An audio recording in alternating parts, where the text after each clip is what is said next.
Hi, and welcome to the very first episode of Homebrew Buddy, a show where we want to help others create whatever they need for their games of D&D or other tabletop RPGs. My name is Lee, and my co-hosts today are Morgan and Jordan. This will be a call-in show for you to share the work that you're proud of or that may still be in progress. And there are many places on the internet you can go for homebrew help. But we like to do this with a personal touch. You can see our faces and call us by name, and we're going to have a nice conversation about your creative vision. And hopefully, everyone watching will find it fun and helpful. If you'd like to be our first guest, just send an email to dnd.homebrewbuddy@gmail.com.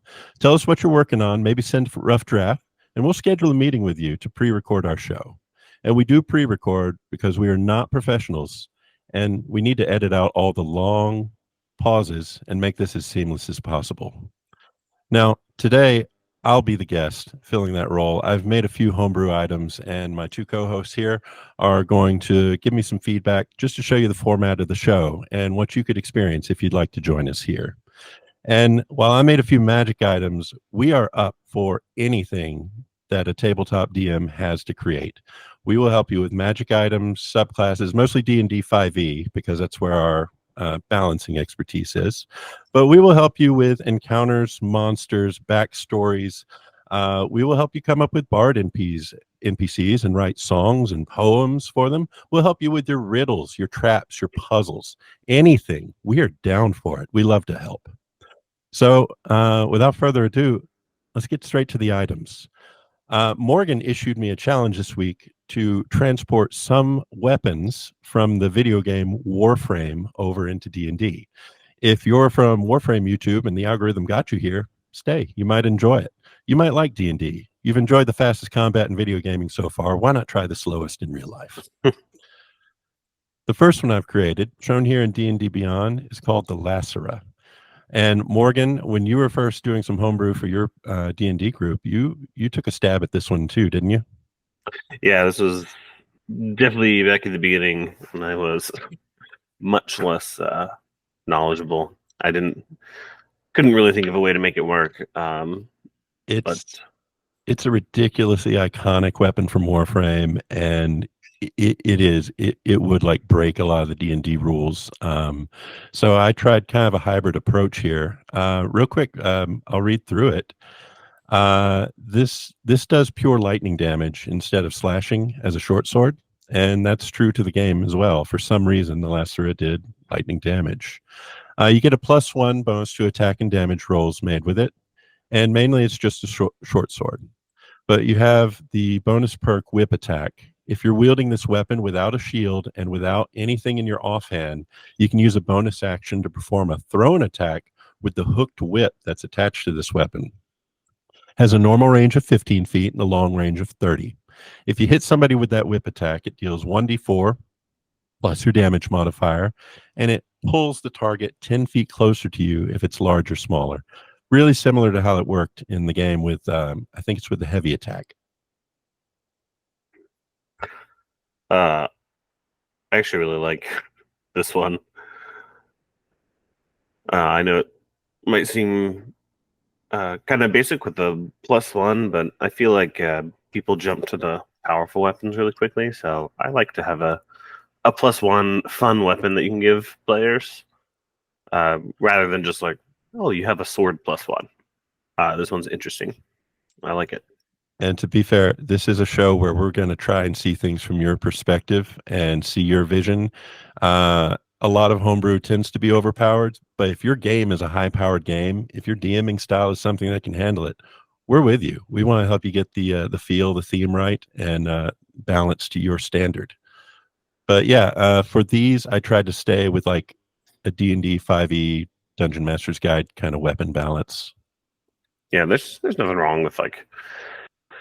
I see a lot of +5s in if you can go scroll D&D Beyond people's made items, and technically there's nothing wrong with that.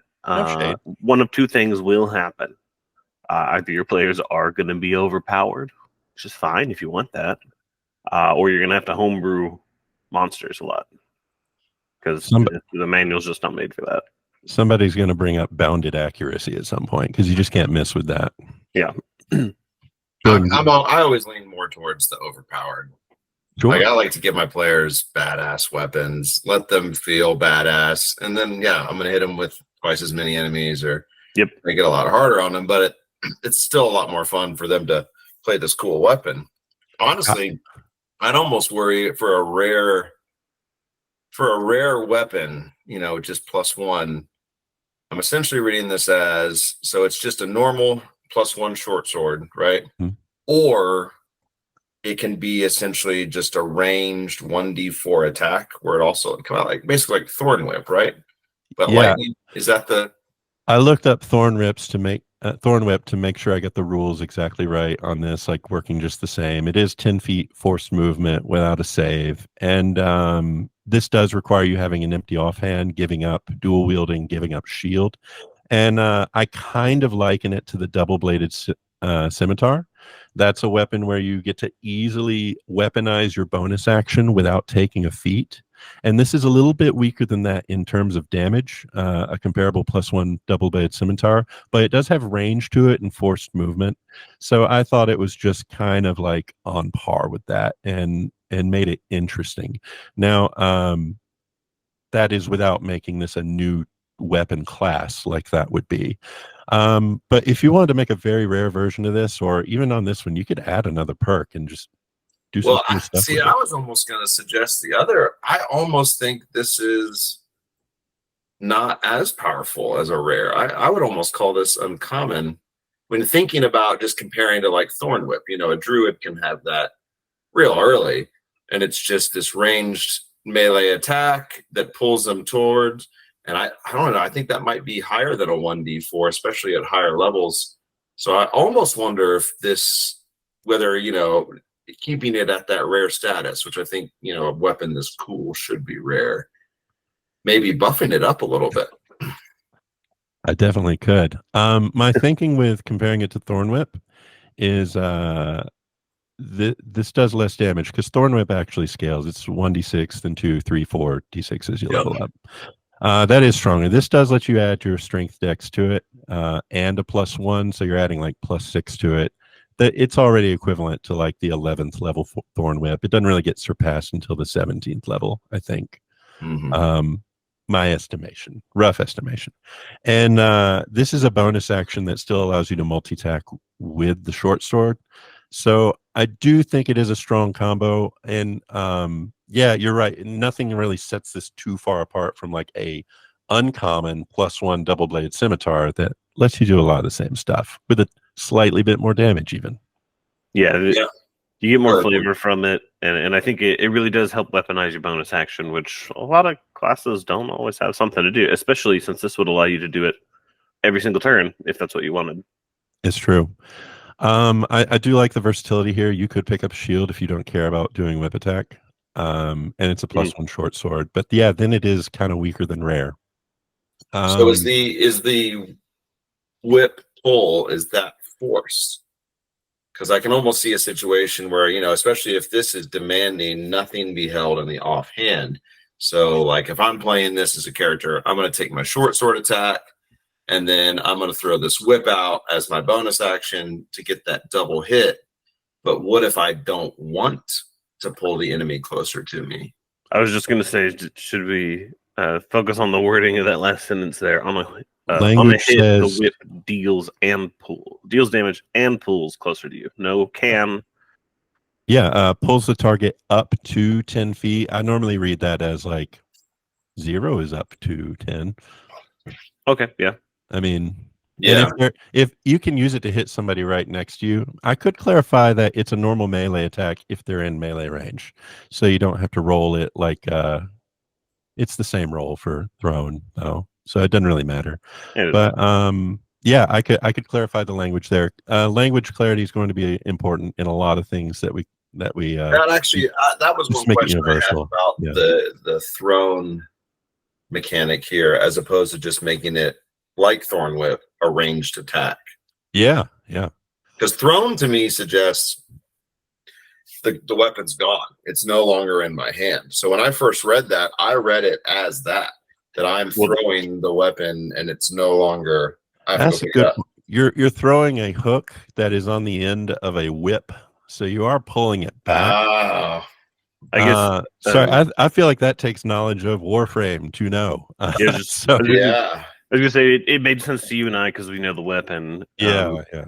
The description, it's it's a short blade, channeling electric energy with a hooked whip attached to it. Yeah. But yeah, we could definitely go out of our way to be clear for those that don't know. I have way too many hours using Elasera and Warframe from years back that I cannot like divorce myself from how close I am to these weapons and just how natural it feels to me. But that clarifying language is a big deal, so that will help. Yep. And do you have any ideas for another perk that would make this a little bit stronger, like a flat extra D4 lightning damage on top of whatever, or should I always love to add in, things with that bonus save damage. I think, and I think 5th edition, like the devs of 5th edition, do that really well for enemies, where it's not this guaranteed you're just overpowered nonstop, but I'm gonna hit 1d4 plus my mod. I have this option to pull, and as they're being pulled, they have to do some sort of save, whether that's like you're going to get an additional electric or lightning damage while you're being pulled if you don't deck save, or even maybe falling prone, like it pulling them down to the ground with a deck save or something like that. What if after pulling someone you get advantage on your next attack against them? Ooh, that's good too. If it's on the same turn. That same person? Yeah. So if you lead with the bonus action and then hit them with the follow up with an advantage attack. Is that enough though? Because that's still like if you put on a shield, it's a +1 short sword. But I mean, using it in this unique way is what should make it special. So I have no problem with that kind of limitation, that you need that offhand free, and you need to be a Warframe. You need to be different. And this is still great for like a rogue. It would still count as, what I really like this for is anybody who has green flame blade, because you pull the second target into that 5-foot range, and then you can get off your green flame blade. Yeah, I almost might even. I kind of hear what you're saying about it's just a short sword. Why not? Yeah. It's rare. Why not give it a +2? A +2 is I could see it being a +2. So that would be a really fun I could see a rogue just loving this, especially when we start talking about sneak attack damage. So I'm hiding behind a rock from the last turn. I stand up and I throw my chain 10 feet away, 15 feet away, 20 feet away if I've got a good hit. Yeah. With that disadvantage, I pull them to me, close the gap, and get my strike with the short sword. With advantage. Yeah, if you have advantage on that, it's a perfect sneak attack setup. I didn't even think of that when I said advantage. Now, in that scenario, this is OP. That's huge. I think one of the weapons later, I did put like a specific cutout for rogue because it was like way too crazy. But we'll get to that. Morgan, you had one more thing? I guess just running back to clarifying language. On a hit, the whip deals 1d4 strength/dex. I would add the damage type. Oh, yes, good call. That always needs to be in there, and I left it out. If you like this weapon, I'll leave a link to it in the description of the video, as with all the others. Sorry, I'm both being the guest and kind of moderating like the flow and the time. Is it all right? Did y'all have anything else? Because I was gonna. We could tinker all day long, but I think I covered it. I love the feedback, but I think we nailed some things that would really make this just near perfect for our tastes, and we don't need to over-engineer it at this point. Thank you guys, that was incredible. I thought I really got close with this one to just like being done, but no, I got work to do. This is why the show exists. The next weapon is the Scourge. That's the signature staff weapon of the Warframe Harrow, and is one of the coolest stories in the game. how you get him. It was like a random side quest that they introduced with like horror and jump scares, and then it became like, I guess I haven't played in a couple of years, but I think that guy went on to be like the main villain of the game. It became so important. In the game, you fire projectiles from the Scourge, and anyone hit has a big glowing orb around their head, and that is a bullet magnet. So it's making the headshot crit range this big, like a big fishbowl around the head. Makes it very easy to headshot. So that's why I went for this weapon. This staff can be wielded as a magic quarterstaff that grants a +2 bonus to attack and damage rolls made with it. While holding it, you gain a +2 bonus to spell attack rolls and a +1 bonus to the saving throw DCs of your spells. The first perk is Torment. Select one creature who was successfully hit with a spell attack or who failed the saving throw against one of your cantrips. Until the end of your next turn, all attacks against that creature may score a critical hit from rolling a 19 on the D20. The next perk, Catastrophe, is the same thing, but for leveled spells. You pick one guy who was hit successfully, and they have that vulnerability until until the end of your next turn. But you only get that 3 times a day. Any thoughts on this one? I love it.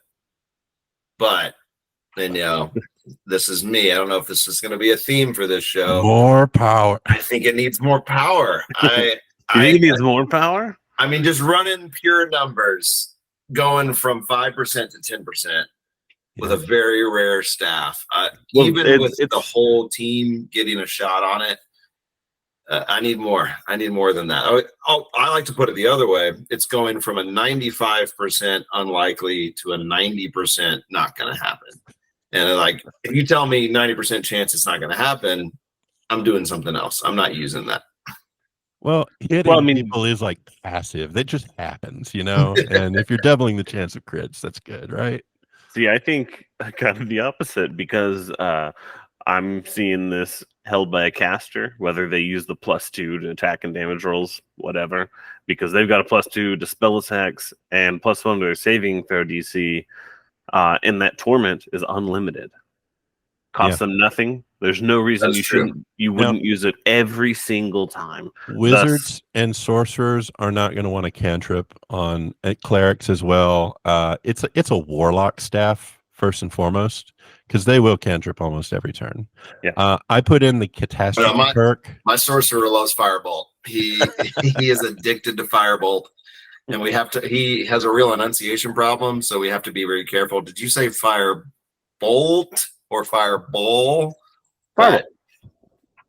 I thinking of it that way, I agree. But yeah, I don't know. It's very rare. The Catastrophe is if you have like a wizard or cleric in your party, they'll use it some, and they'll get some use out of it, like 3 times a day. And that's kind of like a little gift to them. But mainly, warlock staff, very good. They hit like level 11. When you would get a very rare item like this, probably they're hitting 3 times with Eldritch Blast, and then on the next turn, that's 3 hits a turn. That's like a fighter going up. That's a lot of chances to crit. Yeah, what about this? Because I love the economy on Catastrophe. Mm-hmm. What about adding in some level of some way that they can either spend like charges to increase that amount, or increase the bonus, or making it, because it's limited, making it more increased. They only get to do it 3 times, so they got to really hope for the best. So it goes down to like an 18 if you use Catastrophe. Yeah, or that's even cool. you could up the charges maybe and make it a like a 1 charge per number. So if I go 4 charges or even 5 charges, I can spend all 5, and the next hit. So not every hit until the end of my turn, but the next hit that rolls a 15 or higher is a crit. And you're escorting a level 2 paladin through some content, and then he just obliterates. everything. But you only get to do that once. If you use all 5 charges, you're earning 1 critical hit. I Yeah, think it's like 'cause, getting critted for 15 for an entire turn for everybody. Well, No. Just Yeah. one. Just 1 hit. just one hit. Just one So hit. yeah, so Okay. changing the language so that if you use catastrophe until the end of the next turn, the next hit against that creature may score a critical that scores a critical hit. Or you're gonna have to rephrase the whole sentence structure, but basically, after one of them meets that criteria of whatever it is, then that one hit is a crit. See, And if that's an indeterminate duration, then that's the same as like, okay, it's lowered to 19, but for as long as it needs to be until somebody crits on that guy, because like it might happen after like 3 rounds, even at 19. It doesn't need to be super low. I'm not sure. I'd have to think on that. Yeah, because a +2 item is rare on its own. So if this is just a quarterstaff +2, it would be rare. But with these extra features, and especially since it's weapon as well as spell attack and up 1 on your save DC. Can I talk about? Oh yeah. Can I talk about something I thought about since it is a +2 quarterstaff?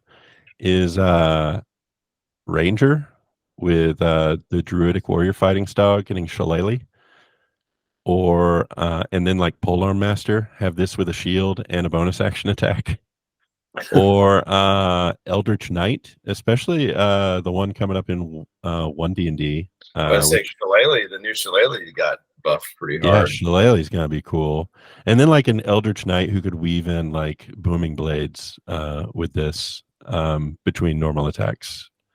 He'll get like with 1 extra attack currently, but in 1 D&D they'll get more. So I think there is like some cool melee stuff to do with this, especially if you get Polearm Master and weaponize your bonus action. Yeah. But I think that's going away in 1 D&D for quarterstaff, so trade off. Yeah. But Yeah, I'm all about the economy. Like, I'm gonna give you something really cool to do, but you have to really choose when you do it, or it comes with a cost. So I personally have no qualms with the mono players dropping the crit threshold to 15, knowing that only is going to happen once, and it's only for that enemy. So if that enemy dies before anybody rolls a 15 or above, you just wasted your catastrophe. That's true. That's also it depends on how many encounters a day you run, because it happens or if you know you're long working rest. for the boss, I'm gonna save that till I get to the boss and Yeah. use it all. It might feel fiddly. A lot of stabs at this level, at the very rare level, include spells on them that you can cast for free. That's true. What if Catastrophe changed to a little spell list of spells that anybody hit by those got the torment? Oh yeah. So you get some free casts as well as like applying that torment buff with a leveled spell, but it's like the built-in ones. Yeah. Or if you're thinking in the spirit of the game, which I didn't play the game, I'll admit, but I like the description. It makes their heads huge, right? So everyone's getting headshots, right? Crit hits. Yeah. So what about Catastrophe? You keep your number of charges, but it's just a guarantee.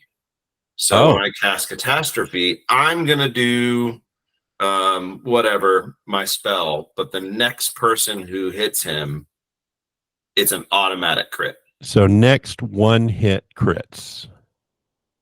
I actually love that, because things like Paralyze guarantee crits, and they guarantee a busted amount of crits.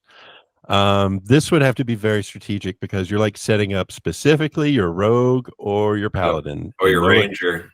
Yeah, nobody else should touch that guy until they do it. But my sorcerer is going to throw a firebolt at him anyway because he wants to. and he's what my character would do. And he's not paralyzed. Let me make sure my sorcerer doesn't watch this show. I'm not going to name him by name. And I mean, he's not paralyzed. He can throw up shield. So there's still counterplay to it. He could botch the rogue's turn with shield. That would be hilarious. But yeah, Would you keep it a successful hit? Huh? Would you keep it a successful hit or the next hit attempt? I think it would have to be successful because there's a lot of things in this game, like even paralyzed, where they're literally paralyzed. If you don't meet the AC, you still don't get that. Right. Yes. So the ranger screws up the hit. That one, someone can still try after. Yeah. Well, he's got extra attack. He'll be fine, I think. Does Catastrophe, is it still like 3 charges a day or one or 2 charges a day where you get 1 guaranteed crit? Or is it the little spell list, like maybe 3 spells? Use exactly these, and it can only inflict a monster who like fails the saving throw. Just one of them.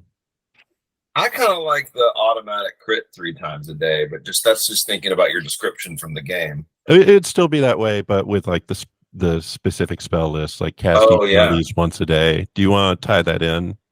Because it saves spell slots. It's a little extra sauce, I guess. Yep, like a charged number of spells or something.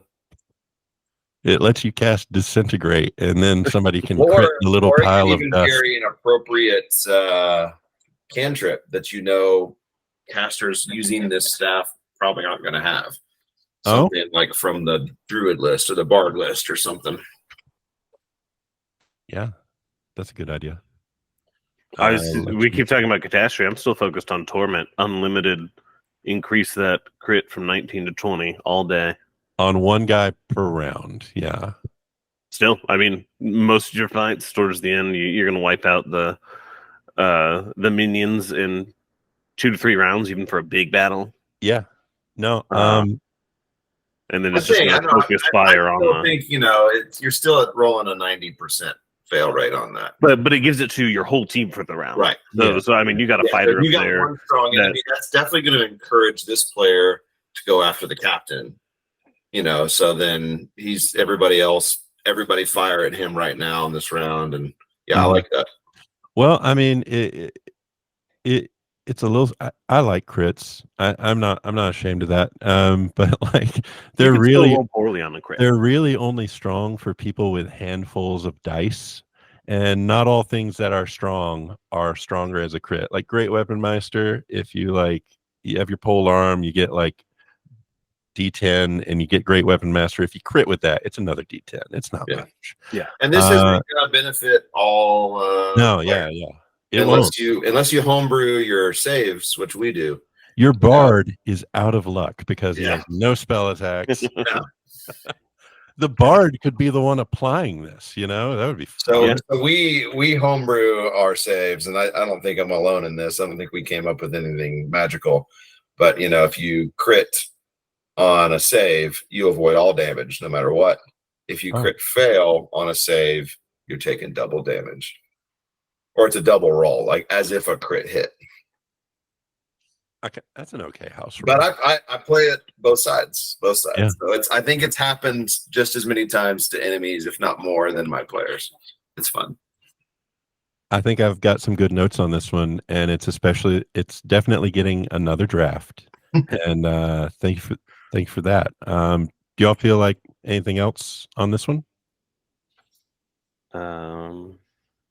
I feel satisfied with the power that we've added. More power. Hey guys, this episode was getting very long. We're going to cut it here and actually make it into 2 episodes for our debut. Thank you for hanging with us if you made it this far in the video. And if you like what you see, you can like and subscribe. It helps us build the channel. But most importantly, be a guest. If you're making something, come show us. We'd love to talk about it. We are here for you. There are plenty of places on the internet you can get help with your homebrew, but we want to be the friendliest.